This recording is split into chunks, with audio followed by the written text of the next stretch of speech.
नमस्कार दोस्तों, कैसे हैं आप सभी लोग। उम्मीद करता हूँ आप सभी लोग जहाँ पर भी होंगे बढ़िया होंगे और स्वस्थ होंगे। 3D जियोमेट्रिक का हमारा ये दूसरा लेक्चर है।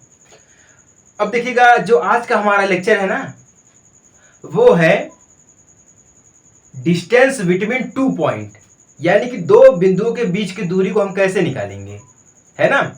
जब दो बिंदु के बीच की दूरी निकालना रहेगा तो उसमें हमारा क्या आ जाएगा, एंगल भी आ जाएगा। जब एंगल आ जाएगा तो हम उसको कैसे हल करेंगे, क्या उसका नियम होने वाला है, ठीक ना, कैसे क्वेश्चन एग्जाम में आएंगे, कैसे हम इसको पहचानेंगे, है कि नहीं है, ये सब जानना जरूरी होता है। और आज की इस क्लास में आपके अंदर जितना भी डाउट रहेगा वो सारा का सारा क्लियर हो जाएगा। बस वीडियो को शुरू से लेकर आखिर तक देखना है, ठीक है। तो चलिए हम क्लास को स्टार्ट करते हैं।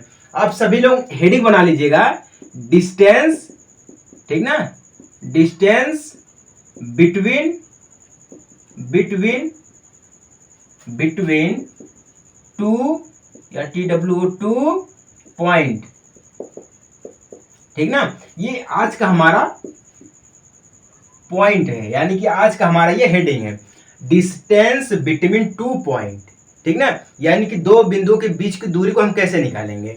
देखिएगा, यहां पर बात की जा रही है 3D ज्योमेट्री की, यानी कि 3 डायमेंशनल ज्योमेट्री की बात कर रहे हैं हम लोग, ठीक ना। देखिए, जब हमारा एंगल कैसे बनता है, जब दो लाइंस आपस में क्रॉस करती हैं तब जाके हमारा क्या बनता है, एंगल बनता है, ठीक ना। ये हमारा देखिए क्रॉस हो गया, इसको हम x बोल सकते हैं, इसको हम y बोल सकते हैं। देखिए, तो यहां पर क्या बनेगा, एंगल बनेगा। एंगल क्या हमारा जगह, ये थीटा हो जाएगा मान लीजिए, ठीक है। तो यहां पर क्या हो रहा है, ये देखिए दो बिंदुएं हैं, ठीक ना, एक बिंदु हमारा ये गया है और एक ये गया है। यहां पर ध्यान दीजिएगा, तो एक हमारा ये एंगल बन गया, क्या बन गया हमारा, ये एंगल बन गया। जब ये एंगल बन गया है तो एंगल के बीच में जो हमारा पॉइंट रहता है, अब दो बिंदु है तो यानी कि एक y और एक x है, इसके बीच में हम कैसे इसको समझेंगे, है कि नहीं है। तो इसीलिए बोला जा रहा है डिस्टेंस बिटवीन टू पॉइंट, यानी कि दो बिंदु के बीच की दूरी। ये तो हमारा एंगल हो गया, ठीक ना, क्या हो गया, ये एंगल हो गया। तो अब बात हो रही है 3D में, तो 3D को समझने के लिए हमें 3D के ही रूप में जाना पड़ेगा, है ना। 3D को समझने के लिए 3D ही हमें बनना पड़ेगा। 3 इडियट्स जैसे नहीं था फिल्म हमारी आई थी 3 इडियट्स, उसी प्रकार से हमको यहाँ पर समझना पड़ेगा, ठीक ना। एक चीज मैं आपको पहले लेक्चर में समझाया हूं, ये जो हमारा 3D होता है, एक ये क्यूब होता है, क्या होता है, क्यूब होता है। तो क्यूब कैसे बनता है, जैसे मैं यहाँ पर बना रहा हूँ, ध्यान दीजिएगा, जैसे कि मैं यहाँ पर बना रहा हूँ, इसको मैं ऐसे यहाँ पर, इसको यहाँ पर और इसको यहाँ पर और इसको यहाँ पर, ठीक ना। तो ये हमारा क्या बन गया, एक क्यूब बन गया है, ठीक ना। अब ये जो लाइंस हमारी जा रही है इसको हम बोलते हैं एक्स एक्सेस, क्या बोलते हैं, एक्स एक्सेस। इसको हम बोलते हैं जेड एक्सेस, है ना। इसको हम बोलते हैं वाई एक्सेस, क्लियर है। और ये हमारा क्या हो गया, मिड पॉइंट हो गया, ठीक ना, मिड पॉइंट हो गया, यानी कि ओ, ये चीज मिड पॉइंट हो गया, ठीक ना।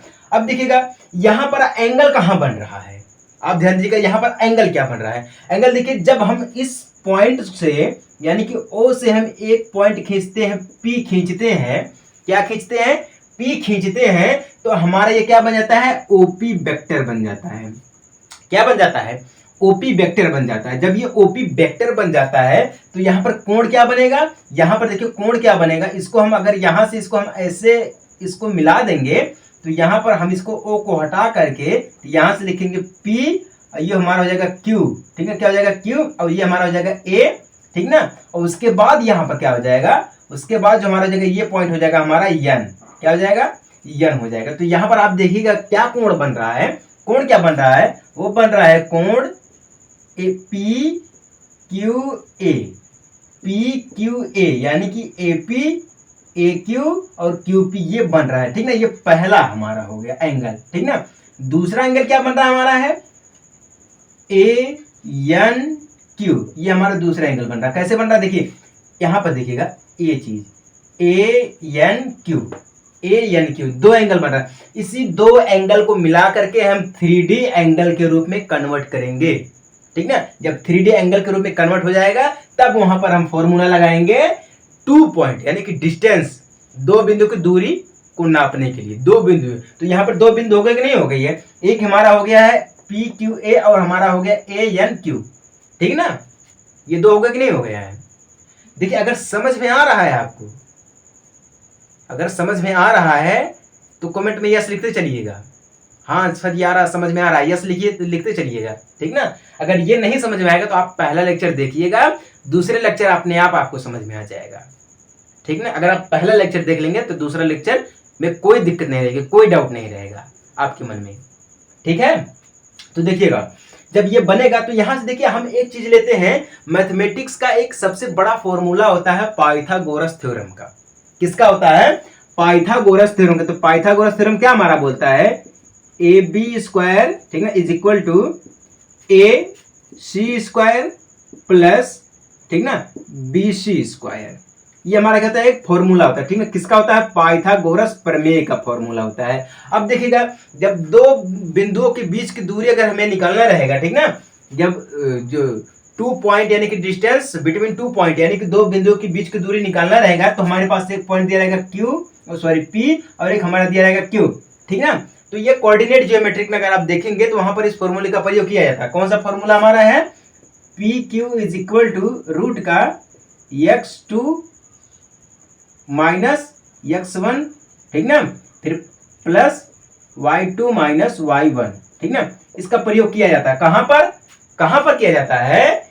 जब दो बिंदु के बीच की दूरी निकालना रहेगा कोऑर्डिनेट ज्योमेट्रिक में इसका प्रयोग किया जाता है, ठीक ना। और कहीं कहीं फॉर्मूला हम इसको ये लगा देते हैं x1 माइनस x2, ठीक ना, प्लस में y1 माइनस y2, ठीक ना। चूंकि ये दोनों एक ही फॉर्मूला, चाहे आप उल्टा करके लिखे चाहे आप इसको सीधा करके लिखे, है ना, ये दोनों चीजें एक ही दी गई हैं। तो यहां पर वही नियम लगेगा, लेकिन अंतर क्या रहेगा? इसमें क्या दिया गया है? एक्स वाई जेड दिया गया, इसमें 3 एक्सेस दिए गए हैं, ठीक है, क्योंकि ये 3 डायमेंशनल ज्योमेट्री है। वो हमारा कोऑर्डिनेट क्या था? 2 डायमेंशनल था, ठीक ना। अब ये हमारा क्या 3 डायमेंशनल है। जब 3 डायमेंशनल है तो एक बढ़ गया, क्या बढ़ गया? जेड बढ़ गया।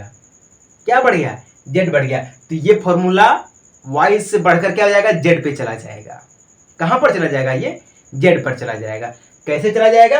आइए हम आपको समझाते हैं। देखिएगा तो बात हो रही है यहां पर पी क्यू की, ठीक ना। P Q square is equal to P Q square, पहले हम देखेंगे कोण, इसको देखेंगे, पी क्यू ए को देखेंगे।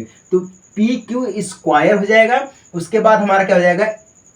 उसके बाद पी ए स्क्वायर हो जाएगा, प्लस में फिर क्या हो जाएगा? ए क्यू स्क्वायर हो जाएगा, ठीक है। ये पहला हमारा इक्वेशन हो गया, ठीक ना। किसके लिए?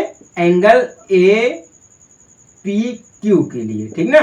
फिर हम देखेंगे एंगल, उसके बाद ए एन क्यू के लिए देखेंगे तो यहां पर फॉर्मूला हमारा बनेगा ए क्यू स्क्वायर, ठीक ना, is equal to A Q square is equal to, उसके बाद क्या बनेगा हमारे पास?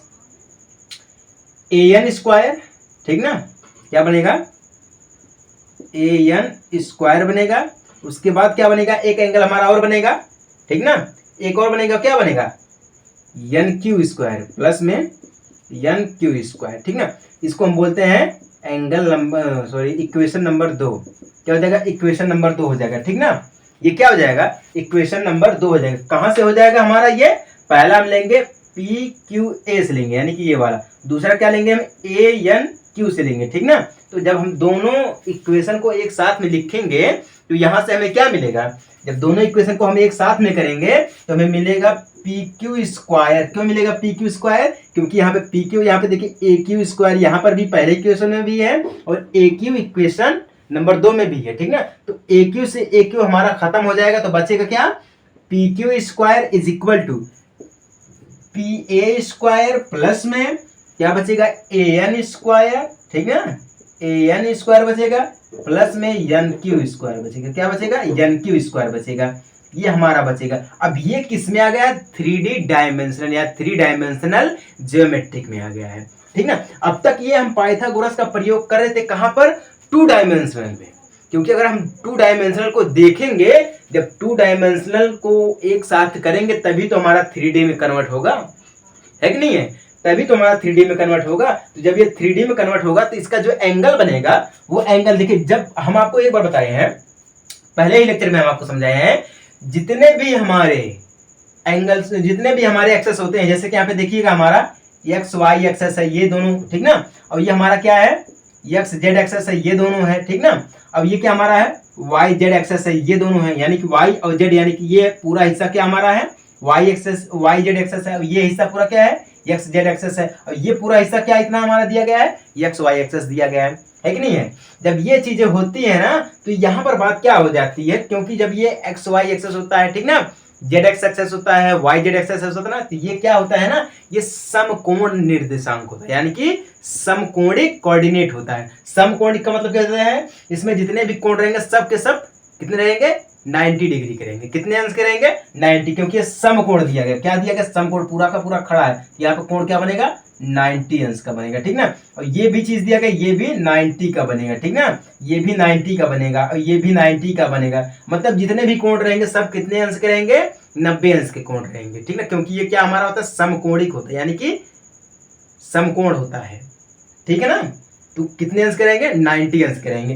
तो अब आप यहां से देख सकते हैं, चूंकि हम आपको बोले हैं जब टू एंगल यानी कि दो बिंदु के बीच की दूरी निकालने रहेगी तो कोऑर्डिनेट जियोमेट्रिक में फॉर्मूला क्या होता है, P Q is equal to root में x2 minus x1 plus y2 minus y1 होता है, ठीक ना। जब 3D में कन्वर्ट करना रहेगा तो हमें एक बढ़ जाएगा। यहाँ पे देखिए 3D में क्या है, x, पहले 2 में क्या था, x और y था, ठीक ना। चूंकि हम आपको एंगल बताए हैं, एंगल हम आपको स्टार्टिंग में बताया ना, ये एंगल था हमारा x था और ये y था, तो ये दो एंगल था। तब क्या करना था, दो एंगल के बीच की दूरी निकालना था, दूरियों, ठीक ना। अब क्या पर 3D है, जब 3D हो जाएगा तो एक बढ़ेगा, एक क्या बढ़ेगा, ये हमारा बढ़ेगा z। जब z बढ़ेगा तो x y z यानी कि 3D हो गया। क्या हो गया, ये 3D हो गया। तो यही 3D को हमें कन्वर्ट करना है। तो 3D को जब हम कन्वर्ट करेंगे तो x y z, यहाँ पे x और y था यानी कि 2, अब यहाँ पे क्या बढ़ गया, 3 बढ़ गया, तो एक बढ़ेगा z। क्या बढ़ेगा, z बढ़ेगा। जब ये z बढ़ेगा तब हम यहाँ पर क्या लिखेंगे, फॉर्मूला हमारा क्या बन जाएगा, ध्यान दीजिएगा। फॉर्मूला मैं आपको यहाँ पर बता रहा हूं क्या बनेगा हमारा फॉर्मूला। फॉर्मूला हमारा बनेगा P Q is equal to root का, क्या बनेगा, रूट का x2 माइनस x1, ठीक ना, प्लस y2 माइनस y1, ये तो बनेगा, ठीक ना। उसके बाद प्लस में z2 माइनस z1, ठीक ना, ये हमारा फॉर्मूला बनेगा, यानी कि सूत्र बनेगा किसका, 3D डायमेंशन, किसका, 3D ज्योमेट्री, यानी कि डिस्टेंस बिटवीन टू एंगल, यानी कि 3D में जब भी हमें एंगल के बीच की दूरी निकालना रहेगा या दो बिंदु के बीच की दूरी निकालना रहेगा तो हम इसका प्रयोग करेंगे, ठीक ना। कहीं कहीं पर ये हमारा प्रयोग किया जाता है, क्योंकि देखिए जो हमारा क्या है, PA क्या दिया गया, PA जो हमारा दिया गया है वो क्या दिया गया है, PA इज इक्वल टू हमारा क्या दिया गया है, y2 माइनस y1 दिया गया है, ठीक ना। And AN is equal to क्या दिया गया, x2 माइनस x1 दिया गया, ठीक ना। बाकी NQ क्या दिया गया है, Z2 माइनस Z1 दिया गया, ठीक ना। ये चीजें दी गई हैं। अगर हमें क्या करना रहेगा, अंत घातीय में चलना रहेगा, ठीक ना। कहां पर चलना रहेगा हमें, ये चीजें हैं, ये सब चीजें कहां चली रहेगी, समझ में आ रही बात कि नहीं समझ में आ रही है, हैं? हाँ जी, बहुत बढ़िया, समझ में तो आ रही है आपको, हैं? समझ में तो आ रही है आपको, हाँ समझ में आ गई, कोई दिक्कत नहीं है कहीं ना, कहीं पर भी दिक्कत नहीं है आपको, है? हाँ मुझे लग रहा था कि आपको दिक्कत नहीं होगी, लेकिन यहाँ पर एक है दिक्कत, ठीक है। इसीलिए हम आपको सोचते हैं, छोड़ते हैं आपके ऊपर, हम आपको समझाएं कि ताकि आपको लगे कि हाँ दिक्कत है। यहाँ पे दिक्कत क्या है, सभी पे क्या रहेगा, स्क्वायर रहेगा, क्या रहेगा, सभी पे स्क्वायर रहेगा, ठीक ना, याद रखिएगा। अब हम इसको ऐसे लिख सकते हैं, P Q square is equal to x2 minus x1 square, ठीक ना, प्लस में y2 minus y1 square, plus में z2 माइनस z1 पूरे का स्क्वायर, ठीक ना। हम इसको इस रूप में भी लिख सकते हैं, ठीक ना, इसको हम क्या कर सकते हैं, इस रूप में भी लिख सकते हैं, क्योंकि ये इतना जरूरी होता है ना। चलिए ये चीजें आपको समझ में आई कि नहीं समझ में आई है, ये 3D डायमेंशन जो है ये सूत्र होता है, ठीक ना। आप इसको नोट कर लीजिएगा, इस फॉर्मूले को, इसको और इसको, इस दोनों को नोट कर लीजिएगा। अगर आपको दो बिंदु की दूरी निकालना है कोऑर्डिनेट ज्योमेट्रिक में तो आप इस फॉर्मूले का प्रयोग करिएगा, ठीक ना। ये भी हमारा फॉर्मूला एक सूत्र है और ये हमारा 3D ज्योमेट्री का सूत्र है, इसको याद कर लीजिएगा। अगर यहाँ तक अगर किसी को कोई दिक्कत नहीं है तो वह जो है हमसे बात कर सकता है बता सकता है हाँ यस सर, नो सर, ठीक ना। अगर समझ में आ रहा है, अगर समझ में आ गए तो यस सर या यस जी भैया जी, अगर नहीं समझ में आई है तो नो सर, समझ में नहीं आया, बस बात खत्म, इतना ही है ना। यहाँ तक किसी को कोई दिक्कत है? हमारे हिसाब से यहाँ तक तो आपको दिक्कत नहीं होनी चाहिए, है ना, क्योंकि ये इतना बड़ा भी नहीं है कि जितना आप बना देते हैं आप इसको, है ना, इतना बड़ा नहीं जितना आप बना देते हैं, बहुत ही आसान है। चलिए एक आध एग्जाम्पल लिया जाए, चलिए एक एग्जाम्पल ले लिया जाए। एग्जाम्पल में बोल रहा है हमारे पास क्या दिया गया है, पॉइंट दिया गया है पी क्यू, ठीक ना, इसके बीच की दूरी निकालना। पी पॉइंट दिया गया हमारे पास है, क्या दिया गया है 1 -3 4, 1 -3 4 दिया गया, ठीक ना। एंड क्यू पॉइंट में क्या दिया गया है -4 1 2, -4 1 2 दिया गया। इसके बीच का हमें क्या निकालना है, डिस्टेंस निकालना है। क्या निकालना है, डिस्टेंस निकालना है, ठीक ना। जब ये डिस्टेंस निकालेंगे तो फॉर्मूला क्या होता है, फॉर्मूला हमारा होता है P Q is equal to root का x2 माइनस x1 पूरे का स्क्वायर प्लस में y2 माइनस y1 का square plus z2 minus z1 पूरे का स्क्वायर। ये फॉर्मूला होता है, ठीक ना, ये चीज होता है। फॉर्मूला यहाँ तक समझ में आ गया कि नहीं समझ में आ गया आपको? हाँ जी समझ में आ गया है। अब आप बोलोगे कि सर जी ये कैसे हो गया है, हैं? ये कैसे हो गया है? देखिएगा ये कैसे हुआ, ये फॉर्मूला है, ठीक ना, सूत्र है, इसको आप नोट कर लीजिएगा। सूत्र देखिएगा, P Q is equal to क्या दिया गया है, x2 क्या यहाँ पर दिया गया है, x2 -4 दिया गया है। क्या दिया गया है, x2 क्या दिया गया, -4 दिया गया है, -4, फिर माइनस लगाएंगे हम। एंड x1 क्या दिया गया, 1 दिया गया, पूरे का स्क्वायर कर देंगे हम प्लस में। y2 क्या दिया गया, 1 दिया गया है, माइनस। y1 क्या दिया गया, माइनस, ये भी दिया गया -3 दिया गया, तो माइनस माइनस क्या हो जाएगा, प्लस हो जाएगा, माइनस माइनस प्लस हो जाएगा, 3 पूरे का स्क्वायर हो गया है, ठीक ना। उसके बाद प्लस में z2 क्या दिया गया, 2 दिया गया है, माइनस z1 क्या दिया गया, 4 दिया गया, पूरे का स्क्वायर हो जाएगा, ठीक ना। तो P Q is equal to क्या हो जाएगा, यहाँ पे देखिए माइनस का 4 यहाँ पे माइनस का 1 है, ठीक ना। तो माइनस का 4 माइनस का 1 यानी कि माइनस माइनस प्लस और प्लस का 5, ठीक ना। तो 5 का स्क्वायर यानी कि यहाँ पर 5 इसका स्क्वायर हो जाएगा, प्लस में ये 4 का स्क्वायर हो जाएगा, ठीक ना, प्लस में कितना हो जाएगा, 2 का स्क्वायर, कितना का हो जाएगा, 2 का स्क्वायर, क्योंकि ये माइनस और ये 2 है, 2 में से हम 4 को घटाएंगे तो -2 यानी कि 2 ही आएगा, ठीक ना। तो 2 का स्क्वायर, किसका, 2 का स्क्वायर। तो P Q is equal to क्या हो जाएगा, 5 का स्क्वायर 25 प्लस में 4 का स्क्वायर 16 प्लस में 2 का square 4। P Q is equal to कितना हो जाएगा, 16 4 20 हो जाएगा, और 20 और 25 यानी कि कितना हो जाएगा, 45 हो जाएगा, यानी कि कितना हो जाएगा, 45 हो जाएगा। अब देखिए 45 हो जाएगा, हम इसको क्या लिख सकते हैं, P Q is equal to 3 का स्क्वायर करेंगे 3 3 का 9, 9 5 25, ठीक है, 3 रूट का 5, क्या लिख सकते हैं, 3 रूट का 5 इज द राइट आंसर। 3 3 का 9 यानी कि जब ये बाहर आ जाएगा, इतना याद रखिएगा, जब इस टाइप से अगर कोई भी अंक दिया गया है तो आप याद रखिएगा जो बाहर वाली संख्या है इसका स्क्वायर होगा, क्या होगा, इसका स्क्वायर होगा, और जब ये अंदर जाएगा तो जो स्क्वायर आएगा उसका मल्टीप्लाई हम इस संख्या से करेंगे, ठीक है। जैसे देखिएगा 3 का स्क्वायर 9, तो रूट का 5 है, तो ये अंदर जाएगा तो मल्टीप्लाई 9 हो जाएगा, ठीक है। 3 3 का 9 बराबर कितना जाएगा, रूट का 9 5 45 यानी कितना जाएगा, 45। तो यही आया है, ठीक ना, मिला जुलाकर बात यही आ गई है, समझ में आई बात ना। तो ये क्या हो जाएगा, ये P और Q जो 2 पॉइंट दिए गए हैं, ठीक ना, उसके बीच की दूरी है, ये 2 बिंदुओं के बीच की दूरी हमारी है ये, है ना। इसको हम बोलते हैं डिस्टेंस बिटवीन 2 एंगल, है कि नहीं है। ये समझ में आई बात कि नहीं समझ में आई है आपको, है? हाँ जी समझ में तो आ जानी चाहिए वैसे आपको, क्योंकि ये सब चीज़ें जो है ना वो आसान होती हैं। क्या है ये सब आसान होती हैं। चलिए ठीक है, क्लियर है यहाँ तक, किसी को कोई दिक्कत नहीं है, आगे बढ़े अब हम। चलिए एक और अपना क्वेश्चन देख लेते हैं, एग्जाम्पल ही देख लेते हैं, ठीक ना, एक और एग्जाम्पल देख लेते हैं। एग्जाम्पल थोड़ा हटके दिया गया है, क्या दिया गया है क्वेश्चन में बोल रहा है कि दर्शाइए कि क्या दिया गया, दर्शाइए कि P is equal to P bracket में -235 -235 Q इज इक्वल टू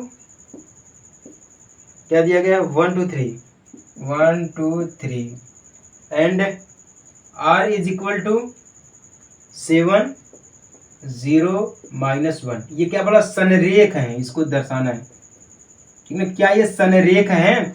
संरेख का मतलब क्या जाता है? संरेख का मतलब ये होता है जब ये अलग अलग आ जाएंगे, ठीक ना। क्या हो जाएगा, अलग, यानी कि जब ये एक ही लाइंस पर रहेंगी, है ना। जब ये सब एक ही लाइंस पर रहेंगे तो वो संरेख में आ जाएगा हमारा, ठीक ना। तो आइए इसको हम हल करते हैं।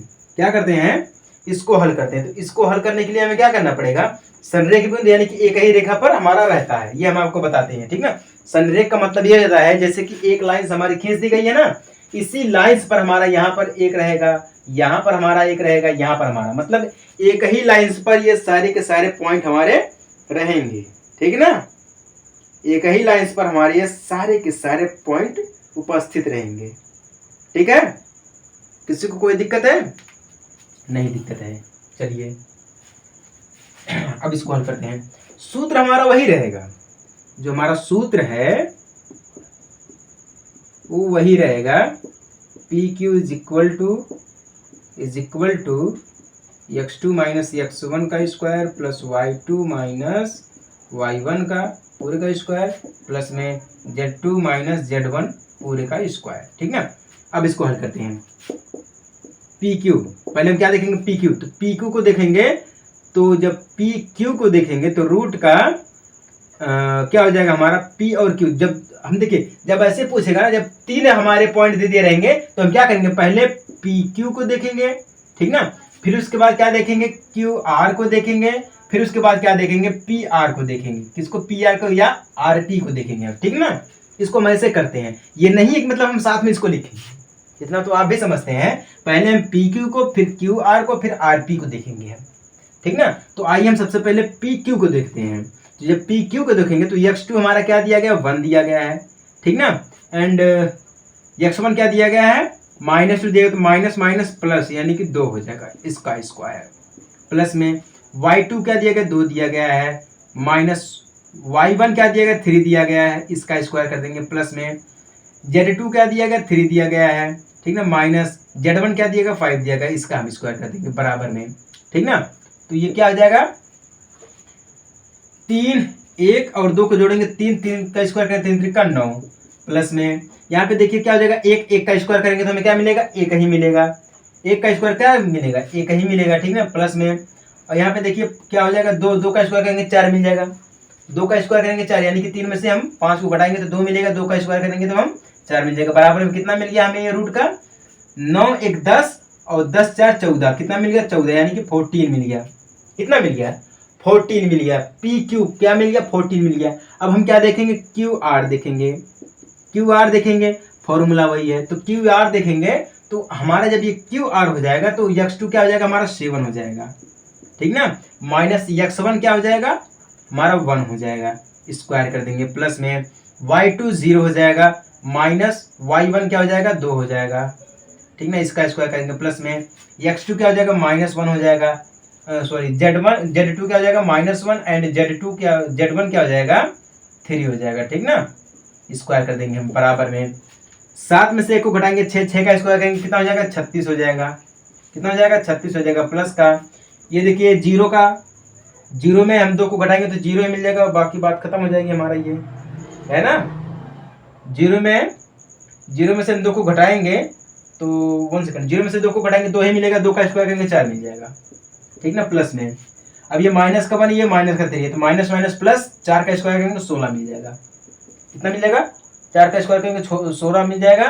तो ये क्या हो जाएगा, 36 और 4 ऐसे हम देखेंगे, 16 और 4 20 हो जाएगा, 20 और 36 कितना हो जाएगा, 56 हो जाएगा, कितना हो जाएगा, 56 हो जाएगा, कितना हो जाएगा, 56 हो जाएगा। तो हम इसको लिख सकते हैं 14 चौका 56 ऐसे 2√14, ठीक ना, ये इतना आ जाएगा, क्योंकि 2 का स्क्वायर करेंगे 4 हो जाएगा, 4 का गुणा हम 14 में करेंगे तो 14 चौके 56 यानी कि 56 हो जाएगा, ठीक है। अब हम किसको देखेंगे, अब हम देखेंगे पी आर को देखेंगे। किसको देखेंगे हम, पी आर को देखेंगे, ठीक ना। किसको देखेंगे, पी आर को देखेंगे। तो जब पी आर, यहाँ पे नीचे जगह है कि नहीं है, नहीं जगह होगी तो कोई बात नहीं है, हम यहाँ पे इसको ऐसे मिटा दे रहे हैं, उसके बाद हम यहाँ पे लिख रहे हैं, ठीक ना। पी आर को देखेंगे तो फॉर्मूला हमारा वही होने वाला है। तो x2 हमारा क्या हो जाएगा, 7 हो जाएगा, ठीक ना। x2 7 एंड ये -2 है और -2 और माइनस, यानी कि माइनस माइनस +2 पूरे का स्क्वायर, प्लस में y2 क्या है 0 है, ठीक ना। y1 क्या 3 दिया गया, माइनस का 3 इसका स्क्वायर, प्लस में z2 क्या माइनस का 1 दिया गया है और z1 क्या है 5 दिया गया है, माइनस का 5 इसका पूरे का स्क्वायर कर लेंगे। तो P R is equal to क्या हो जाएगा, 7 और 2 क्या हो जाएगा 9, 9 का स्क्वायर करेंगे 9 9 81 हो जाएगा, प्लस का ये 3 है, 0 में से 3 को घटाएंगे 3 मिलेगा, 3 का स्क्वायर करेंगे 9 मिल जाएगा, प्लस का ये माइनस का 1 ये माइनस का 5 है, तो माइनस माइनस प्लस यानी कि 6, 6 का स्क्वायर करेंगे 36 मिल जाएगा। P R is equal to क्या मिल जाएगा, 9 81 में 9 को जोड़ेंगे तो 90 मिल जाएगा, ठीक है। 90 और कितना 36 यानी कि 126 यानी कि 126 मिल जाएगा। कितना मिल जाएगा, 126 मिल जाएगा, ठीक ना। 126 मिल गया और 126 हम इसको लिख सकते हैं P R is equal to root का 3 रूट का 14, यानी कि 3 क्या करेंगे 3 3 का 9 और 14 9 126 होता है। कितना होता है 14 9 126 होता है। तो हम इसको ऐसे लिखेंगे P R is equal to 3 root का 14 इज द राइट आंसर। कहने का मतलब ये है जब एक लाइन से चलेगी, ठीक ना, यहाँ पे देखिएगा इसको मैं ब्लैक से लिख रहा हूँ, ठीक ना। जब ये एक लाइन से चलेगी, इस लाइन पे मान लीजिए P यहाँ पर दिया गया है, तो P का जो पॉइंट होगा, ठीक ना, जो P का पॉइंट होगा वो क्या होगा, रूट का 14 मिल गया, ठीक ना। और जो हमारा Q होगा, Q का क्या मिल गया हमें, 2 रूट का 14 मिल गया है कि नहीं है। एंड जो हमारा R होगा, R इस पॉइंट पर वो क्या मिल गया है, 3 रूट का 14 मिल गया है कि नहीं है। तो ये क्या मिल गया है, ये क्या है, एक संरेख है। क्या है, एक संरेख है। चूंकि संरेख का मतलब हो जाता है एक ही रेखा पर हमारे तीनों के तीनों पॉइंट रहेंगे, उसी को हम बोलते हैं संरेख। बात समझ में आई कि नहीं समझ में आई है?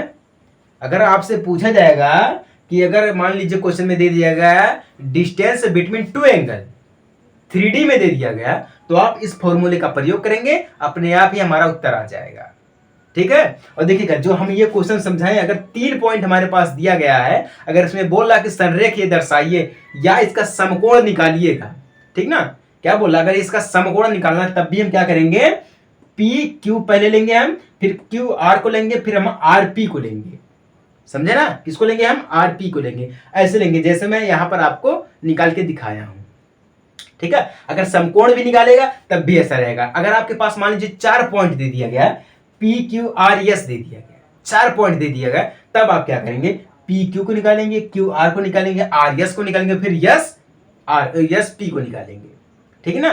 तब जाके हमारा ये 4 पॉइंट बनेगा। बात समझ में आई कि नहीं समझ में आई है। ये सब बेसिक चीजें हैं, 3D जियोमेट्री की बेसिक चीजें हैं, है ना। अगर अभी भी आपके मन में कोई भी डाउट है तो आप कमेंट में बता सकते हैं कि हाँ जी डाउट है? हमारे हिसाब से बिल्कुल भी डाउट नहीं है। हमारा लेक्चर नंबर 2 भी खत्म हो गया है। अब इसके बाद देखिए हमारा लेक्चर नंबर 3 जो शुरू होगा है, उसमें भी हम कुछ बेसिक ही चीज़ लेकर चलेंगे, ठीक है। तो आज का ये जो लेक्चर है खत्म हो गया है। हम आपसे मिलेंगे अपने अगले लेक्चर 3 में एक छोटे से ब्रेक के बाद। तब तक के लिए जय हिंद, वंदे मातरम।